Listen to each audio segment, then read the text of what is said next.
Jayashree Liberty Hospitals, on the occasion of 11th anniversary, free OP consultation and 20% discount in OP. Contact. నమస్తే, నేను విజయ్. పహల్గాం దాడి తర్వాత ఇప్పుడు విదేశాల మద్దతంతా కూడా భారత్కే ఉంది. ఒకవేళ పాకిస్తాన్పై భారత్ వార్ స్టార్ట్ చేస్తే అగ్రదేశాల సపోర్ట్ ఖచ్చితంగా మనకే ఉంటుందా? ఇప్పటికే ప్రపంచంలోనే శక్తివంతమైనటువంటి దేశాలకు సంబంధించిన గూఢాచార సంస్థల సపోర్ట్ మనకు ఉండబోతుందా? దీని గురించి డిస్కస్ చేద్దాం. మనతో పాటు అనలిస్ట్ చందు శ్రీనివాస్ గారు ఉన్నారు.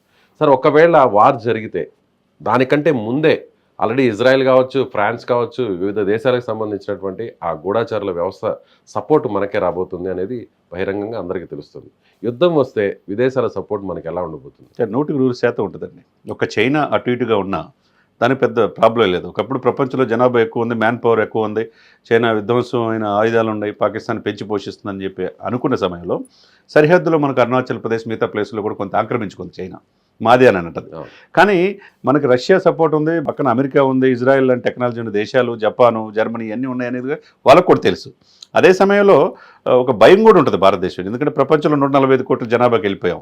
ఎక్కువ యూత్ మనకి ప్లస్ రాజపుటానా రైఫిల్స్ కావచ్చు, సైనికుల్లో అసలుకి ప్రాణాలు సైతం పనంగా పెట్టి -°C మనం పోరాడే సైనికులు మనం చూసాం సియాచిన్లో. కాబట్టి భారతదేశం అంటే ఆ భయం అనేది కూడా ఉంది.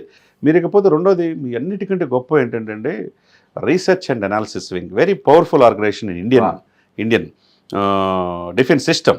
దాన్ని జేమ్స్ బాండ్ 007 అంటారు మన నిజ జీవితంలో. అజిత్ దోవల్ అనే వ్యక్తి చాలా ప్రమాదకరమైన వ్యక్తి ప్రపంచంలోనే. మోదీ గారు ఎక్కడ ఏ దేశంకి వెళ్ళినా ముందే లేదు, మొత్తం డీల్ చేసేదంతా కూడా అజిత్ కుమార్ దోవల్. అప్పుడు ఆఫ్ఘాన్, కాబుల్, కాందహార్ విమానం కూడా చేసినప్పుడే ఆయన వల్లే బయటకు వచ్చారు. పాకిస్తాన్ లాంటి దేశంలోనే 6 సంవత్సరాల్లో ఉన్నాడంటే, ఒక బిచ్చగడ దేశంలో 6 సంవత్సరాలు ఉన్నాడంటే మనం అర్థం చేసుకోవచ్చు. అంత పవర్ఫుల్ మ్యాన్. అటువంటి వ్యక్తిని గత ప్రభుత్వంలో, గత పాలకులు, కాంగ్రెస్ ప్రభుత్వం పక్కన పెట్టేసింది.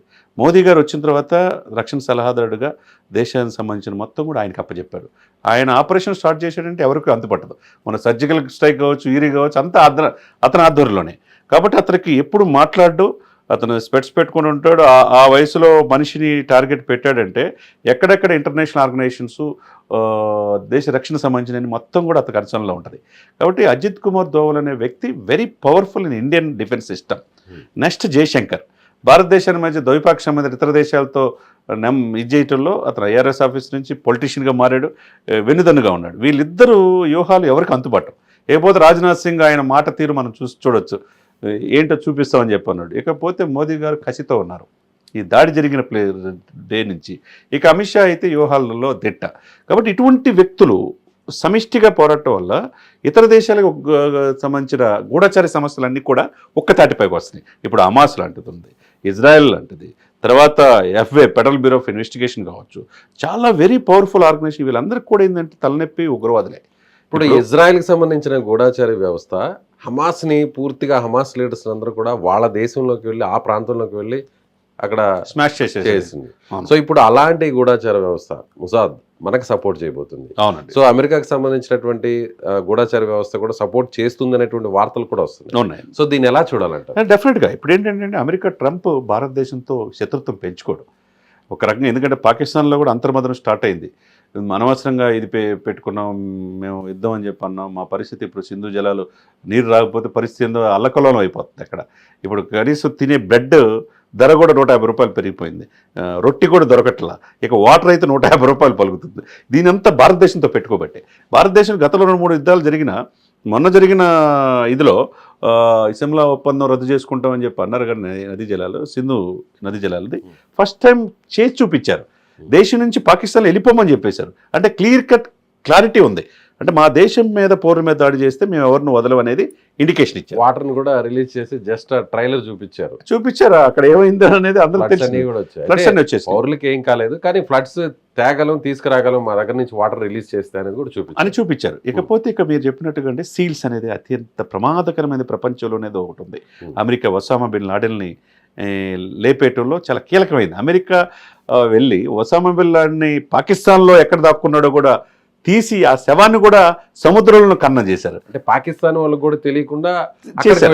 వెళ్ళిపోయారు. అటువంటిది వాళ్ళు కూడా ఒక 50 మంది సహకరిస్తున్నట్టుగా మోదీ గారు ట్రంప్ అడిగినట్టుగా ఒక 50 మంది ఆల్రెడీ దిగినట్టుగా కూడా వాళ్ళ చేతిలో ఈ ఉగ్రవాద లష్కర్ ఏ తోయిబా ఉగ్రవాదులు కూడా దొరికినట్టుగా తెలుస్తుంది. వాళ్ళైతే ఎవరిని కూడా లెక్క చేయరు, పీల్చి పిప్పి చేస్తారన్నట్టుగా. వాళ్ళు భూతలం కావచ్చు, సముద్రం కావచ్చు, గగనతలం కావచ్చు, ఎక్కడైనా ఆపరేషన్ స్టార్ట్ చేస్తారు. వాళ్ళు ఏ దేశంలో చేసే సత్తా ఉంది. అటువంటిది భారతదేశంలో దిగారని అది పెద్ద ఇదిగా చెప్పొచ్చు. ఎందుకంటే ట్రంప్ ఎట్లయితే దేశాన్ని తన ఉగ్రవాదుల జోలికి రాకుండా ఎలా అయితే ఆ రోజు ఒబామా కాపాడాడు, ఈ బిన్ లాడెన్ తీశాడు. ఇప్పుడు ట్రంప్ కూడా మనం చూసాం, యుద్ధం అంటే మన దేశంకి వస్తే ఎవరిని ఉపేక్షించమనే ఆ భావజాలాన్ని తీసుకొచ్చాడు. సేమ్ మోదీ గారు కూడా అంతే. వీళ్ళిద్దరి మధ్య స్నేహబంధం వల్ల మనకి ఇటు అమెరికా కావచ్చు, అటు రష్యా కావచ్చు, తర్వాత ఫ్రాన్స్ కావచ్చు, ఇజ్రాయెల్ కావచ్చు, అనేక దేశాల ఉగ్రవాద సమస్యలన్నీ కూడా మనతో కలిసి పనిచేయడానికి ముందుకు వస్తున్నాయి. కాబట్టి మనకు ఆ స్ట్రెంత్ అనేది మనకి ఒక వరంగా మనం భావించవచ్చు అన్నమాట. సో ఒక రకంగా ఇప్పుడు యుఎస్ కావచ్చు, లేదంటే ఇజ్రాయెల్ కావచ్చు, అక్కడ టెక్నాలజీని అక్కడ ఉన్నటువంటి టీమ్స్ని కూడా మన యూజ్ చేసుకుంటే ఇక పాకిస్తాన్ పని అయిపోయినట్టే. Pakistan close sir. మీరు అనుకున్నారు పాకిస్తాన్ 130 అణుబాంబులు ఉన్నాయి, మన దగ్గర 600 ఉన్నాయి. వీళ్ళకి తెలియదు ఏంది. ఇప్పుడు హైదరాబాద్లో కూడా అణుబాంబులు నిల్వ ఉన్న ప్లేసులు ఉన్నాయి మనకి, వీళ్ళకి తెలియదు. మన హైదరాబాద్ సరౌండింగ్ చాలా మంది తెలియంది. సుచిత్ర బోర్డర్లో చూసుకున్నా, ఇక్కడ ఈస్ట్ మారేడుపల్లి చూసుకున్నా, ఇక్కడ మైదీపట్నం చూసుకున్నా, మన కంప్లీట్ సరౌండింగ్ ఎక్కడ ఏమున్నాయో కూడా తెలీదు. అటువంటిది భారతదేశం రక్షణ విషయంలో చాలా జాగరూకత ఉంది. 1998 మనం మే 11, 13 చూసాం. అణుబాంబులు మనం వేసి పోఖ్రాన్లో ప్రపంచానికి భారతదేశం ఏందనేది మనం చూపించగలిగాం. కాబట్టి భారతదేశంతో పెట్టుకోవాలంటే ఆ భయం అనేది వాళ్ళకి ఉంటుంది. కాబట్టి వాళ్ళు ఏదో ఉందని చెప్పి అనుకుంటారు, వాళ్ళకి 4 గంటలు మన దగ్గర శక్తి సామర్థ్యాలు ఉన్నాయి. మీరన్నట్టు ఇతర దేశాల ఉగ్రవాద ఈ కార్యక్రమాలు ఏరివేసే ఈ గూఢచార సమస్యలు కూడా మనతో సపోర్ట్ చేస్తున్నాం. Thank you. సో ఇది చందు శ్రీనివాస్ గారు చెప్పినట్టుగా ఖచ్చితంగా పాకిస్తాన్ మీద పైచేయి సాధించడానికి విదేశాల మద్దతు కూడా మనకు ఉండబోతుంది. ఇజ్రాయెల్, యుఎస్ లాంటి అక్కడ ఉన్నటువంటి వ్యవస్థలు కూడా మనకు సపోర్ట్ చేయబోతున్నాయి. ఆ దేశంలోకి వెళ్ళి అక్కడ శత్రువులను కూడా మట్టు పెట్టేటువంటి అవకాశం మనకు రాబోతుందని చెప్తున్నారు. Thank you so much.